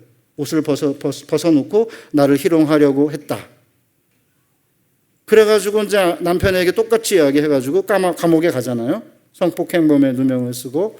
그다음에 뭐라고 되어 있냐면 창세기 40장에 하나님이 요셉과 함께 하심으로 그가 형통한 자가 되어 감옥의 간수장의 눈에 들었으니 얼어 죽을. 하나님이 요셉과 함께 하셨으면은 보디발의 아내가 눈짓할 때 눈을 붙여가지고 못 뜨게 만들었으면은 문제가 해결됐을 텐데 그냥 내버려두고 계시잖아요. 가만히 있잖아요. 근데 무슨 일이 생기죠? 감옥에 들어가서 간수장의 눈에 들고 감옥에 있는 애들이 요셉 때문에 복 받아요. 3년 동안. 그것도 진짜 웃겨. 1년 지났는데 그러니까 이제 형에게 미움받아가지고 노예 10년. 아니, 만약에 그날 그냥 그때 동침했으면은 그때는 DNA 검사를 못할 때이기 때문에 아기를 낳아도 보디발이 얘 누구 닮았어? 그러면 발가락 닮았잖아. 이래도 이게 몰라요. 사실 솔직하게 말하면. 그런데 보디발의 아내 유혹을 이겨냈잖아. 안 이겨냈으면은 뭐 그냥 뭐 이렇게 뭐 풀려날 수도 있었겠죠. 그냥 도망가게 하거나 뭐 자유를 주거나. 근데 지켰잖아요. 순결을. 그런데 오히려 그게 문제가 돼서 감옥에 들어가잖아요. 1년 지났는데 술 맡은 관원장이랑 떡 맡은 관원장이 이제 붙잡혀 들어왔는데 꿈을 꿨어요. 그러니까 이제 술 맡은 관원장에게 당신은 사흘 만에 복직될 거고 떡 맡은 관원 당신은 매달릴 거다. 죽임을 당할 거라 그거잖아요. 근데 그대로 이루어졌어요. 술 맡은 관원장에게 내가 이렇게 해서 끌려온 히브리 노예인데 나중에 풀려나면 나를 기억해 달라 그래요. 근데 술 맡은 관원장이 나가서 2년 동안 이 인간 잊어버려요. 2년. 바로가 꿈을 꿨는데 이런 해결을 못하니까 바로의 그 어떤 신하들이나 마술사들이나 마법사들이 그때서 이제 술 맡은 관원장 요셉이 있었는데 이래가지고 2년 만에 합치면 3년이죠 감옥. 요셉을 데려다가 꿈을 해몽함으로 총리 대신이 된 거죠. 그러니까 요셉이 어디에 있든지 간에 거기서 보규되는 거기 때문에 요셉이 원해서 간 게 아니라니까요. 미움받아 갔어요. 감옥에 왜 갔냐? 누명 쓰고 간 거죠. 여기 지금 현재 여기 와 계셨는데 여기에 왜 오셨습니까? 지금 다니고 있는 직장 실력이 안 돼서 가셨습니까? 누명 쓰고 가셨습니까? 막판에 시험 삐끗해갖고 잘못 써서 가셨습니까? 무슨 이유인지 모르지만 미움을 받았든 실력이 안 됐든 그때 갑자기 아팠든 집안에 무슨 문제가 생겼든 모릅니다 우리가. 그런데 현재 있는 곳이 하나님이 가라는 곳이고 그곳에서 복이 되라 이렇게 이해하면 모든 게 해결됩니다. 결혼하는데 마음에 안 든다고요? 지가 선택했잖아요. 그렇지만 그곳이 복이 돼야 되니까 남편에게 복이 되고 아내에게 복이 된다. 그러면 해결 안 될 게 없어요. 애새끼들 마음에 안 든다고요? 내가 낳았잖아요. 어떡하라고? 그럼 내가 걔들에게 복이 돼야겠죠. 그래서 제가 옛날에는 부모의 새벽기도, 자녀의 평생 축복, 자녀의 새벽기도, 부모의 노후 보장 이런 얘기 들으면 유치하다 내가 정말. 이 목사님들 그 무슨 말도 안 되는 얘기 했냐. 근데 요새는 너무 행복한 거예요. 우리 자녀들의 새벽기도가 나의 노후 보장이 될 거를 생각하면 너무 행복해요. 제가 우리 집 애들에게 부모 11조 가르치거든요. 국민연금보다 나아요. 진짜입니다.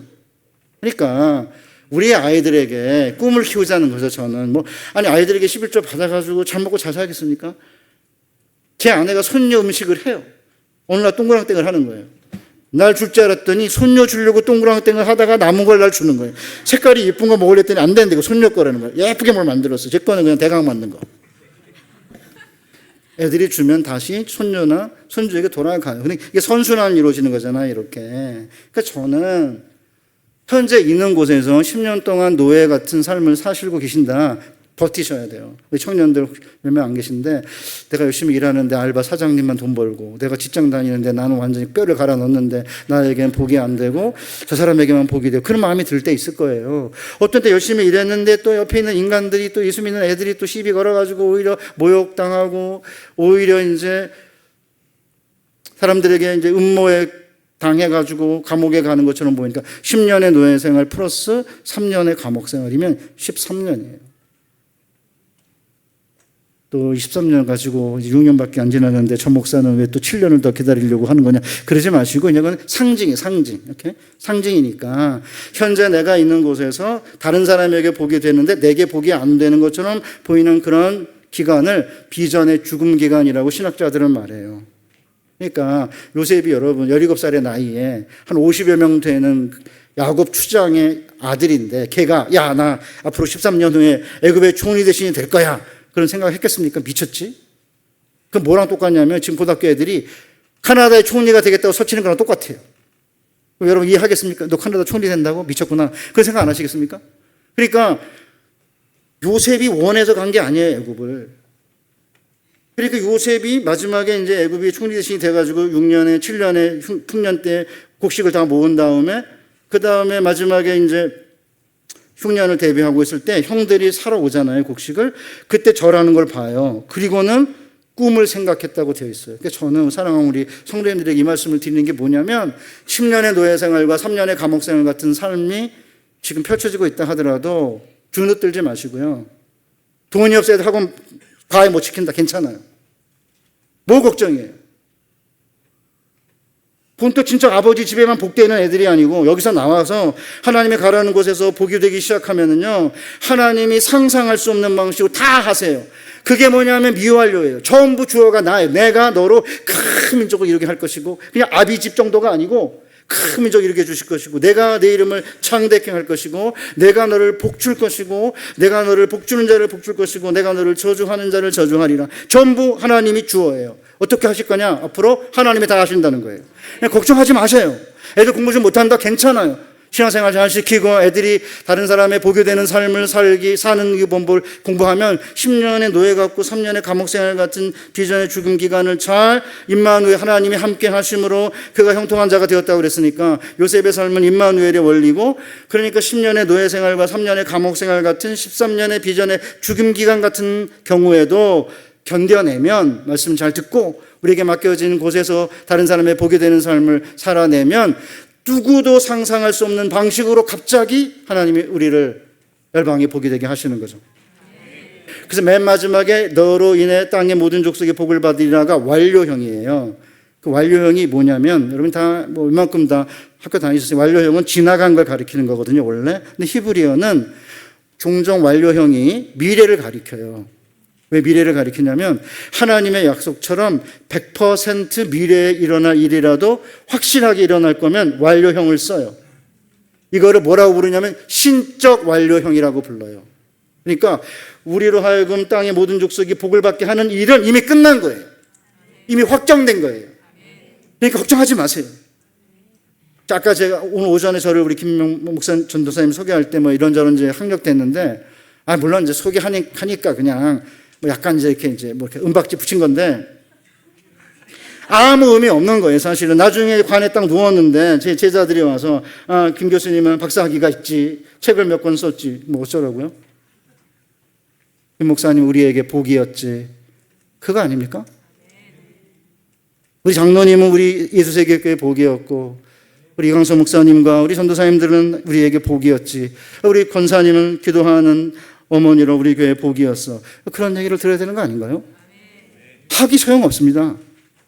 약간 소용이 있어요. 약간 직업 얻을 때 그거 약간 소용이 있는 거지. 끝내는 우리로 하여금 땅의 모든 족속에 복을 받게 하리라는 이제 약속을 하셨는데, 뭐 시간이 많이 가가지고 마지막에 제가 이거는 꼭 해야 될 것 같아서 한 가지만 이야기가 마칠 건데요. 땅의 모든 족속이 우리를 통해 복을 받으리라고 하는 이 비전이 얼마나 아름다운지, 나중에 보면은 이제 아브라함이 롯과 롯의 재물과 소돔 사람들과 소돔의 재물들을 이제 구해 갖고 오잖아요. 이것도 했었어야 되는데, 원래 1시간 반짜리예요. 제가 보통 강의 시에 쓰잖아요. 신학교는 1시간 반 강의하거든요. 마이크 들면 금방 그러면 딱 1시간 반. 이거 30년 한 거예요. 제 안에 내장도 있어요, 시계가. 그래서 뭐 설명을 한참 하고 오면 1시간 반을 걸려야 되는 일인데, 제가 오늘 앞에 좀 뭐 다른 얘기 하다가 이제 여기 롯의 이야기는 못 했는데, 어쨌든 그래가지고 구해오잖아요. 하나님께서 이제 두려워했던 것 같아요, 아브라함이. 왜냐하면 동방인의 왕의 연합군이 또 연합해서 공격해오면 어떨까 하는 걱정이 있었던 것 같은데, 하나님께서 나타나셔가지고 아브라함아 두려워 말라. 나는 너의 큰 방패요 지극히 큰 상급이다 이러세요. 그러니까 이제 아브라함이 내게는 상속자가 없습니다. 상속자는 종인 다메섹 엘리에셀밖에 없는데 내게 무엇을 주시렵니까? 이러니까 이제 하나님께서 야, 걔가 내 상속자가 아니라 내 몸에서 날 자가 상속자가 되리라 그러시고는 그를 끌고 밖으로 나가요. 이제 하늘의 별을 봐라. 너의 후손이 이와 같으리라 이렇게 말해요. 사랑하는 성도 여러분, 하늘의 무별 세보셨습니까? 미쳤어요? 한국인들은 별을 셀 시간이 없어요. 언제 별을 봐요? 별 봐도 안 보이는데. 뷰티풀 마인드라는 영화가 있는데 그 뷰티풀 마인드는 1949년에 27쪽짜리 박사 논문 하나로 150년 동안 지속되어 온 경제학 이론을 뒤집고 신경제학의 새로운 패러다임을 제시한 천재 수학자 존 내시의 이야기를 담은 영화인데 이 천재가 50년 동안 정신분열증을 앓아요. 그런데 아내의 헌신적 사랑으로 모든 걸 이겨내고 1994년 노벨 경제학상을 수상한 인물인데 여기서 이제 아내가 된 여자가 알리시아예요. 그리고 여학생이 선생님을 꼬신 거예요. 그리고는 연애할 때 선생님한테 난 한때 별들을 모두 세어보려고 했어요. 실제로 4,348개까지 셌죠. 여자애가. 그러니까 내시 교수가 당신은 아주 이상해 이랬어. 그 이상하죠. 아니 별을 세는 것도 드문데 4,348개를 세요? 4,348개까지 세는 이상한 여인이었으니까 50년 동안 정신분열증을 앓는 남편을 끝까지 내조한 거죠. 사랑하는 성도 여러분, 제가 왜 이렇게 또 서론을 늘어놓을까요? 저는 별들을 세어봐라, 셀 수 있나 보라 이랬을 때 주석을 뒤졌어요. 가르쳐야 되니까. 주석에는 뭐라고 돼 있냐면 맨눈으로 셀 수 있는 별들이 7,000개래요. 그래서 7,000명이나 되는 많은 후손을 준다는 이야기구나. 그렇게만 알았어요. 주석이라는 게 원래 그래요. 그러다가 이제 2020년 1월에 로스앤젤레스에 강의하러 갔다가 이제 라스베가스 이제 몇 번 갔는데 그랜 캐년 가려고 그 중간에 데스밸리라고 있어요. 죽음의 계곡이라는 데인데 동부에서 서부로 이렇게 개척 시대에 직선으로 동부에서 오면은 그 죽음의 계곡을 지나게 돼 있는데 그냥 간 거예요. 그러다가 다 죽었어요. 거기서 아무것도 없거든요. 죽음의 계곡인데 그 주변에 한 서너 시간 사이에 거의 그 민가가 없어요. 그러니까 밤에 인간이 만든 조명이 없기 때문에 하늘의 별을 가장 잘 볼 수 있는 지구에 몇 군데 안 남은 곳이라 그러더라고요. 그래가지고 이제 돈을 쳐들여서 바깥에서 머물면은 좀 싼데 그 안에 라찌라고 하는 곳이 있는데 거기에 이틀을 제가 돈을 드리기로 했습니다. 그러니까 여행은 돈을 드려야 되더라고요. 돈을 안 드리면 안 나와요, 추억에.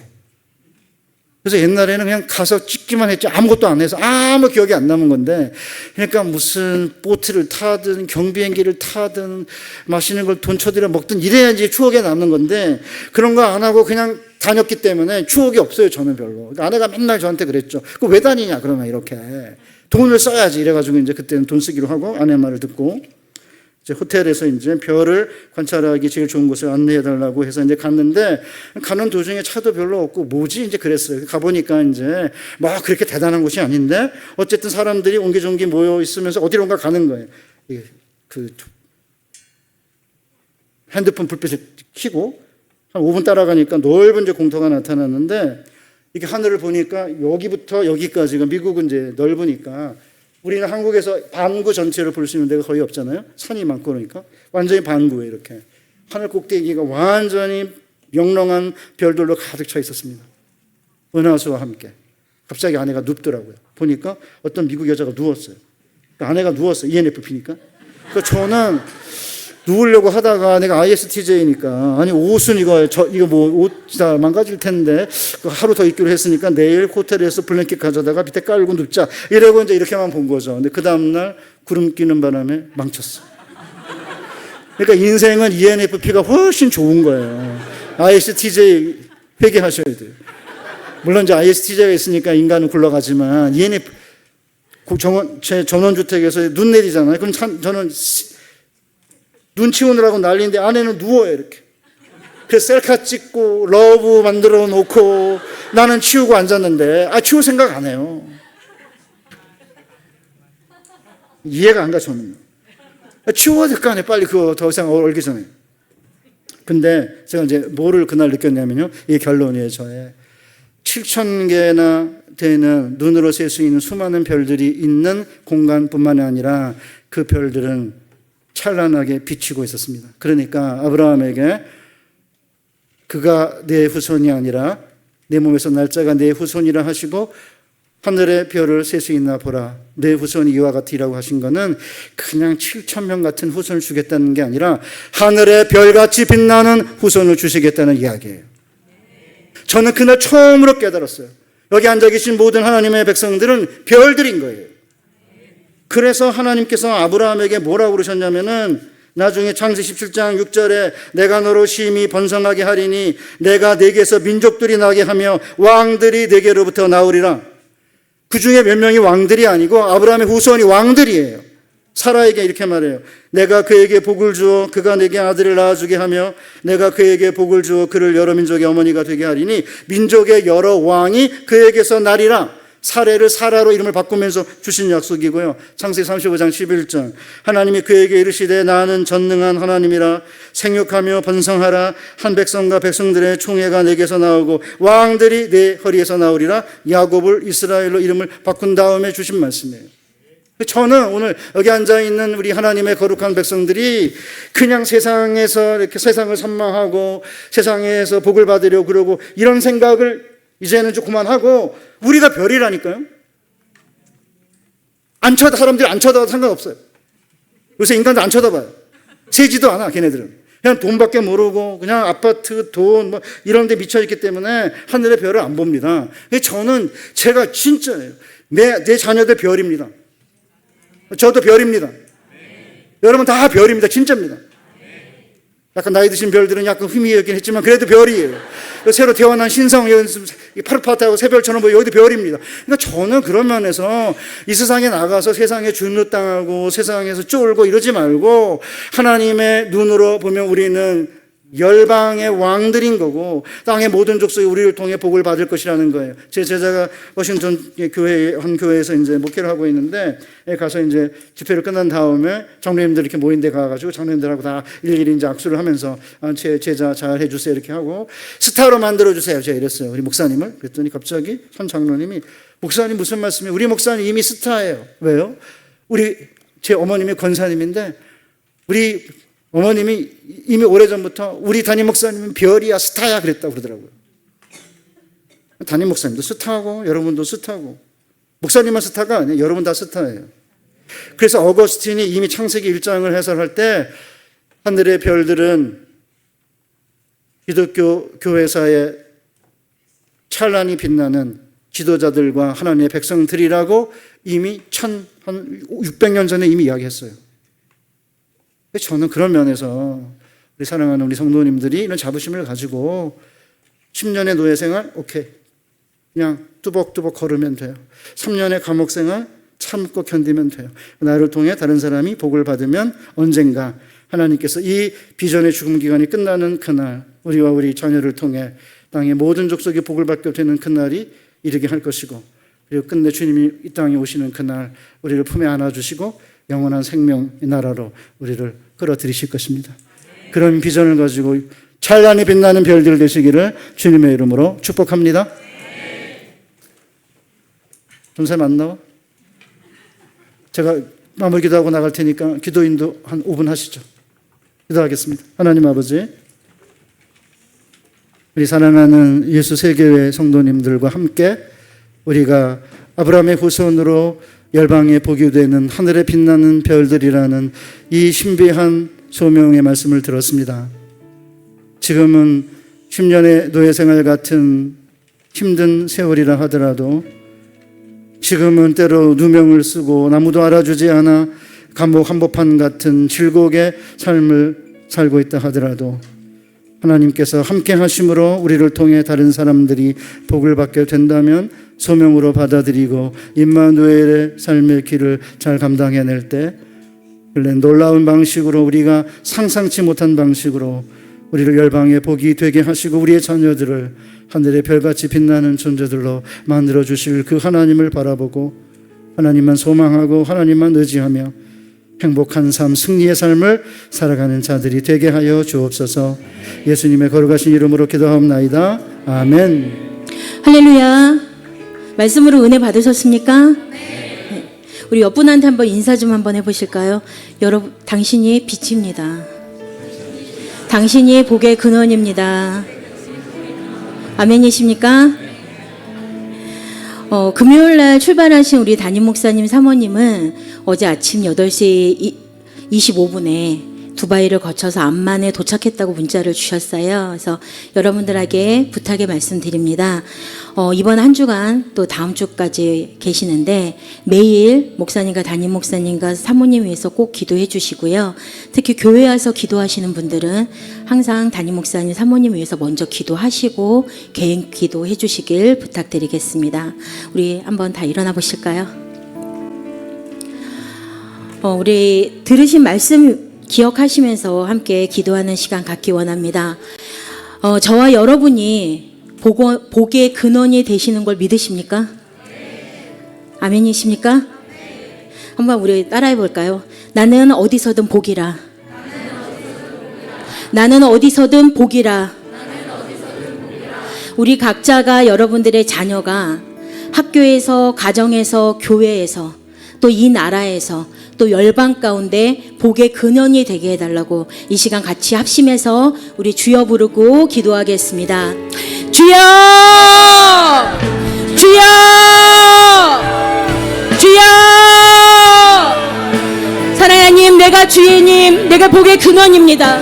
아버지, 내가 어디에 있든 내가 복입니다. 하나님, 나를 복의 근원으로 세워주셔서 감사합니다. 하나님, 내가 우리 교회에서 복의 근원이며 내가 내 가정에서 복의 근원입니다. 아버지, 내가 열방 가운데 복의 근원이 되는 줄 믿습니다. 아버지, 나를 이미 복의 근원으로 세워주심으로 인하여 아버지 감사합니다. 하나님, 우리 성도들 한 사람 한 사람이 이미 우리 교회의 복의 근원입니다. 이 나라와 열방 가운데 복의 근원입니다. 아버지, 우리를 복의 근원으로 세워주신 하나님, 빛같이 빛나게 하신 하나님, 아버지 감사합니다. 아버지, 우리의 자녀들이, 우리 교회의 다음 세대들이 하나님 이 나라의 이 열방 가운데 복의 근원이 될 줄 믿습니다. 러야바바바다라라 마카이야 워다라라스 워야바바바다라라 마카이야 바바다라라스 러야다라라 마유도라라스 마시안다라라 러야바바바다라라 마카이야 바바다라라. 복의 근원이 될지어다. 복의 근원이 될지어다.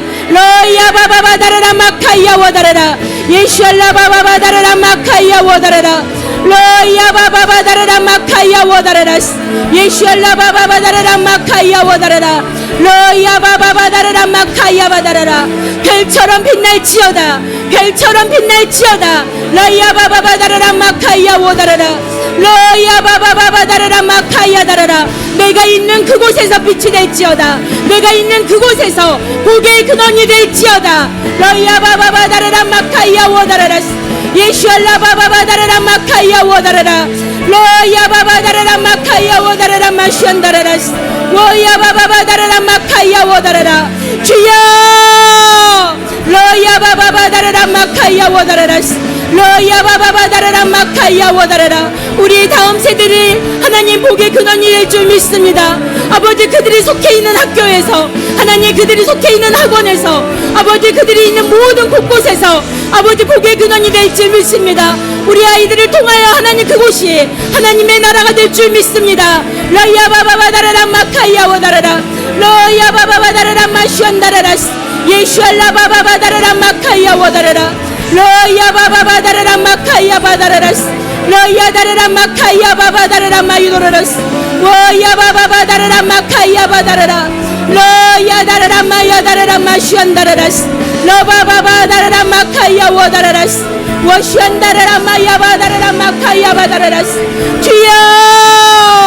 로야 바바바 다라라 마카야 다라라스 로야 바바바 다라라 마카야 다라라스 워슈안 다라라 마야 바바바 다라라 마카야 바다라라 로야 다라라 마야 바바 다라라스 예슈알라 바바바 다라라 마카야 바바 다라라 로야 다라라 마야 바바바 다라라 아버지 우리의 지경을 넓혀주시니 감사합니다.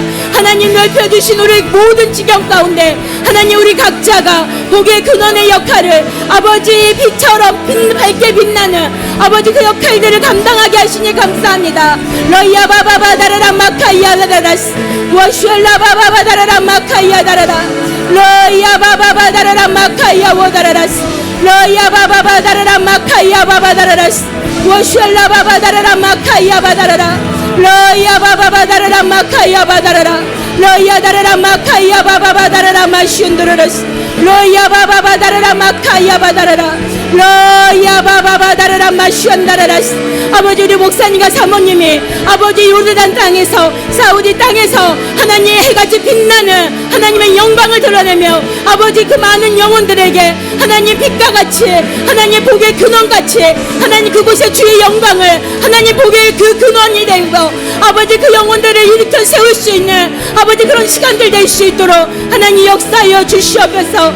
병자들이 나음을 받게 하시고 하나님의 음성이 필요한 이들이 하나님의 음성을 통하여 그들의 영혼이 깨어나는 아버지 그 역사가 그 땅 가운데 일어날 줄 믿습니다. 목사님과 사모님 가운데 힘을 주신 걸 감사합니다. 아버지 그 영육간을 강건케 하시고 성대를 지켜주실 걸 믿습니다.